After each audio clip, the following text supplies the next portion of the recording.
Hello everyone and welcome back. Today we are going to be painting loose and expressive watercolor sunflowers using the wet on wet technique. I have an extensive class on Skillshare with extra brushstroke exercises and techniques. So if you want to watch an extended real-time version of this painting, you can get a premium membership access free for 1 month. The link is in the description. If you've seen me before and haven't subscribed, make sure to do so right now. And if you are new here, welcome. My name is Alifya and I make content and tutorials in acrylics and watercolors. So if that interests you, make sure to subscribe by the end of this. Okay, so let's begin. Alright, first step is to wet the entire paper down. So using a big flat brush, which I only use for this step, and I'm taking yellow ochre and only the slightest bit, and I'm applying a flat wash to the entire paper. So again, you only want a slight sheen to your paper, do not over drown it. After you are done with the step, wait for your paper to dry a good 50% before moving on to the next step. Now it's time to drop in pigment into our flowers. So I'm using cadmium light yellow and roughly placing a very light tint onto the sunflowers. You don't have to be too precise at this stage. You're just kind of getting the shape down. So I'm just following the direction of the way the sunflower is facing and just dropping in some color while still being mindful of the shape.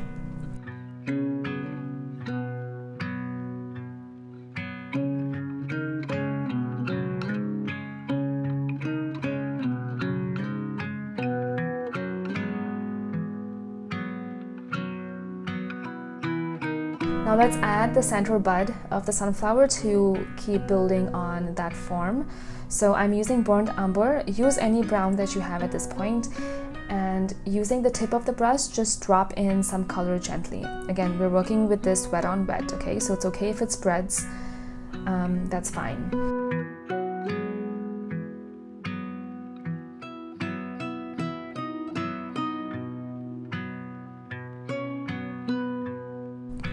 Okay, so now we are going back in with the same cadmium yellow, but this time using a bit more pigment and adding some more defined shapes while still keeping it loose and expressive. So the key here is to leave some gaps between each flower petal every now and then, and also make sure to add your flower petals in the direction of the way your sunflower is facing.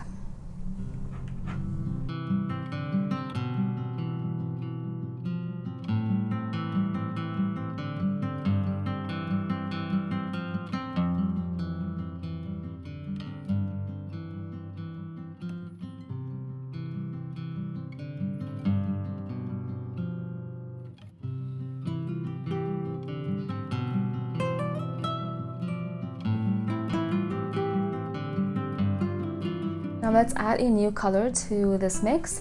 I'm going in with golden yellow, which is this mustardy color, and which is basically one step darker than the yellow that we've used. So I'm just dropping that color with the tip of my brush only, and just dropping it at the outskirts of the bud and just pulling that color slightly into the petals.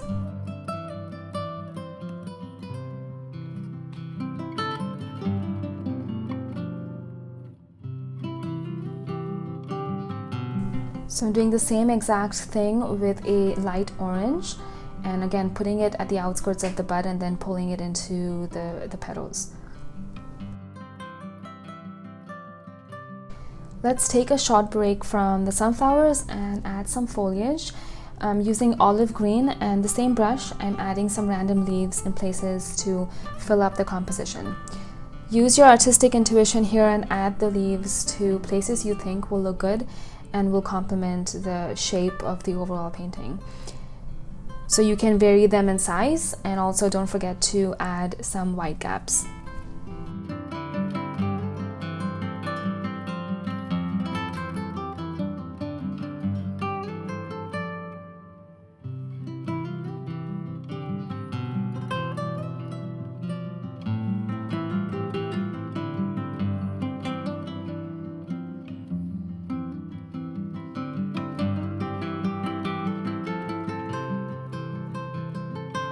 Adding in some more pigment of the olive green mixed with a little black, and adding touches of the dark tones to build dimension.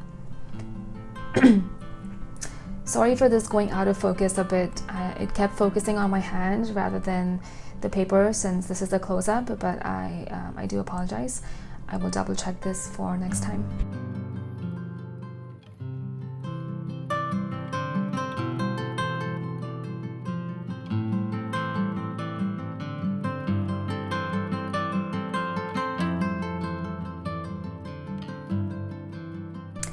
Okay, so now let's actually add some color to the vase before we move on, just so we can get some foundation for the overall painting. So I'm using rust red, but you can also use burnt sienna if you have that. So I'm taking a very light pigment and I'm just gonna add like a soft gradient, keeping it dark towards the left and light towards the right. I'm also pulling in some of that yellow onto the vase, just for some added reflection.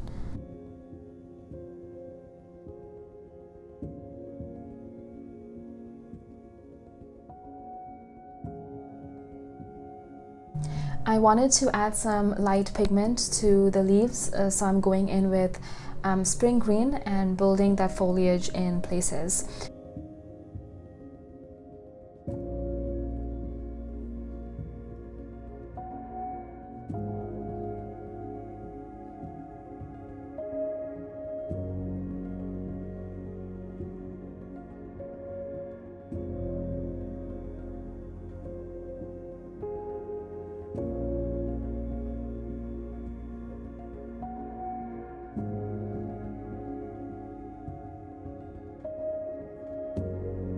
I switched my brush to a pointed filbert brush just to get more precision of the flowers at this point. So your sunflowers should almost be dry at this stage, which is what we want to add more definition to the flower petals, right? So make sure it's not too wet. So if it is too wet, I would wait until they almost dry. It can be like 90 to 95% dry, and that's still okay. So going back to yellow ochre, I'm adding in some more layers of petals.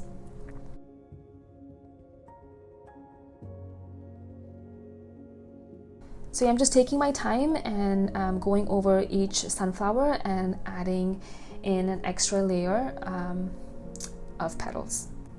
Also, a reminder that this is a loose sunflower painting, so you do not need to add in too many details, but only impressions of details, which I know is easier said than done, because I genuinely believe it is easier to add in all the details in the world, because then you just have more control. But loose paintings are about peeling back those layers and only giving an information that you think is needed for the viewer to understand the shape and the purpose of the object. But the more you paint loose and expressive paintings, you will get the hang of keeping your brush marks loose.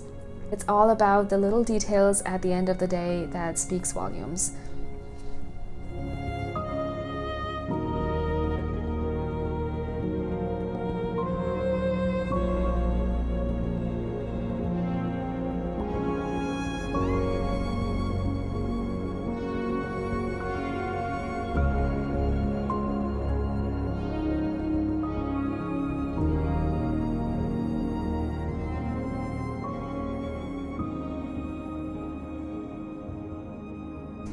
I'm going back in with the light orange. I believe the Arteza palette calls this Naples yellow, but again, it's just a light orange. And I'm just building on some definition to the tips of the petals in some of them. I also mixed that with some rust red to give it a more deeper tone. So you could just mix in if you have orange, if you have a light orange and some brown, you will still get the similar color.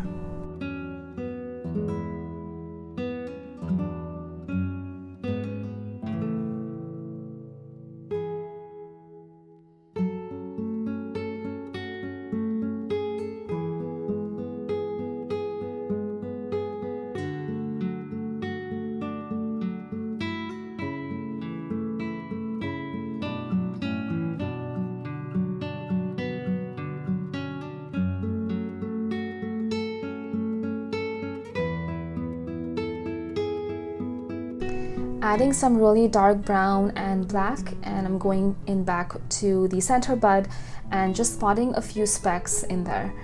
I'm also pulling that color very lightly into my petals. So I'm just going in upward directions and just pulling a little string of line into my petals. So impressions like this can really separate your petals and define your shapes more. I'm still using my pointed fieldwood brush to get this detail. Also at this stage, my paper was about 50% dry, so you can still see a slight blurred effect, which means that it was still a bit damp, which is fine and it looks nice. And so use that dampness to bring out and pull some of those darks into your petals.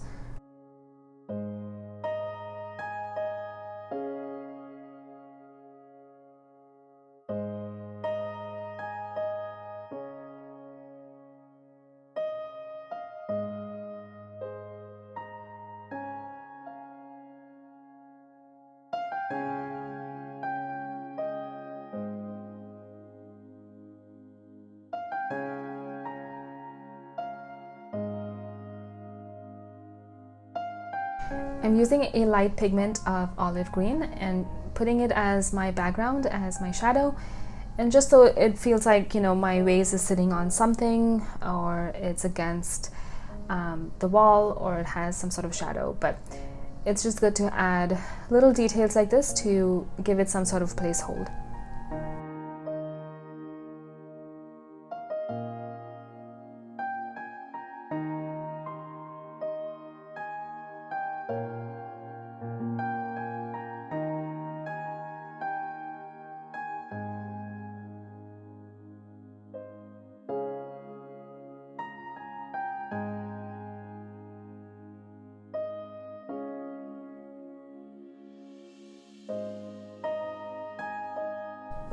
At this stage, I would say we have our entire structure down. So now it's just time to give it more highlights and some dark tones. So just to add some, you know, pops in certain areas and little splashes of color. So here I'm using some indigo and olive green to bring in some dark value overall. And adding some of that blue and greens together will give you a very nice it adds a very nice color against the yellows that we have going on.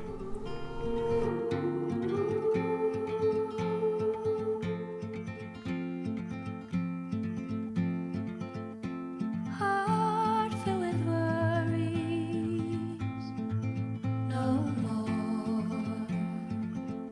In a world full of sorrow, what for? You watch the world from the place beneath the willow, the willow. So many years, too many tears on your pillow, on your pillow.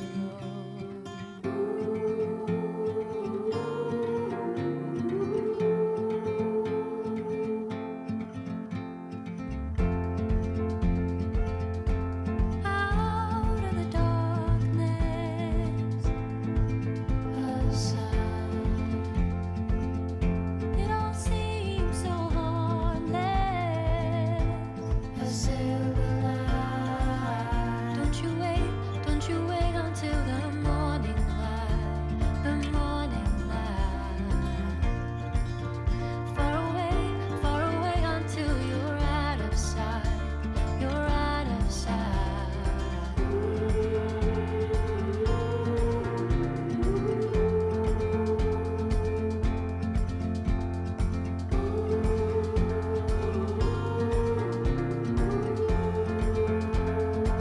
Cause you gotta let know while you can. Going back in with rust red or brown if you have that, and adding some pigment to the vase more towards the left side. Don't look back, don't forget, you gotta let know while you can. Don't you wait until the morning light, the morning light. Far away until you're out of sight, you're out of sight.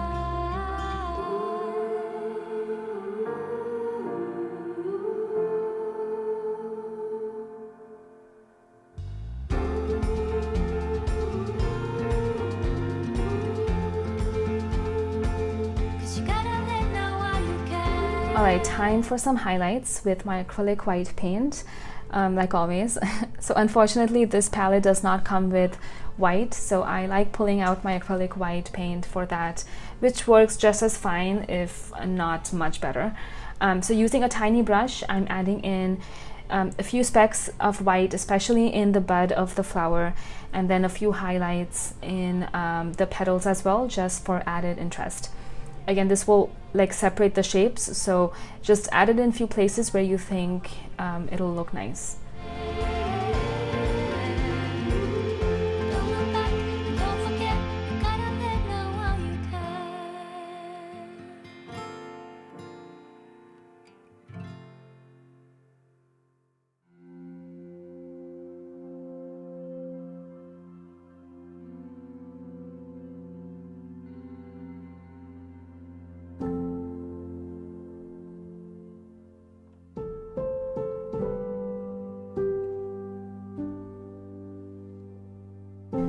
Last minute final touches of dark tones, and we will call this done.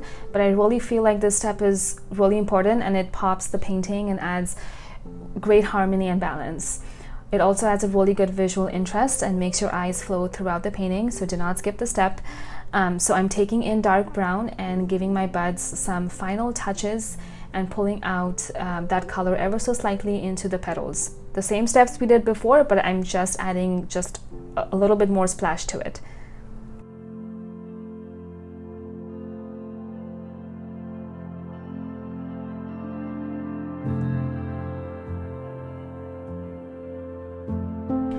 And for last touches in the flowers, I wanted that vibrant pop of color.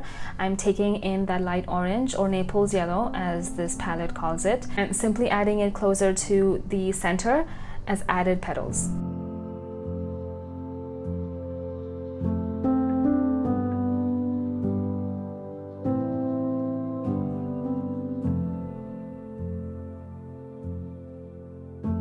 Finally, let's add some darker values to the foliage and leaves as well. This time I'm almost going black, but just added a bit of brown as well. Just a few touches, do not overdo it.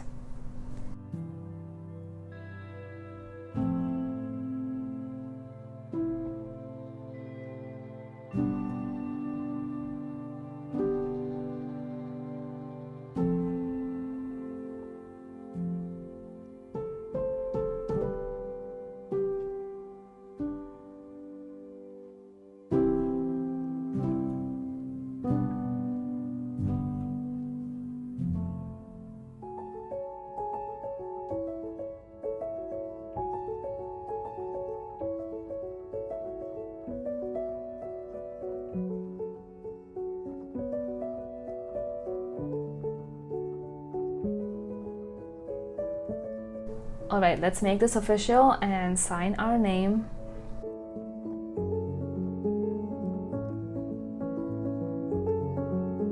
Time to take this tape off to see what we've got here. Loving that tinted light washed background.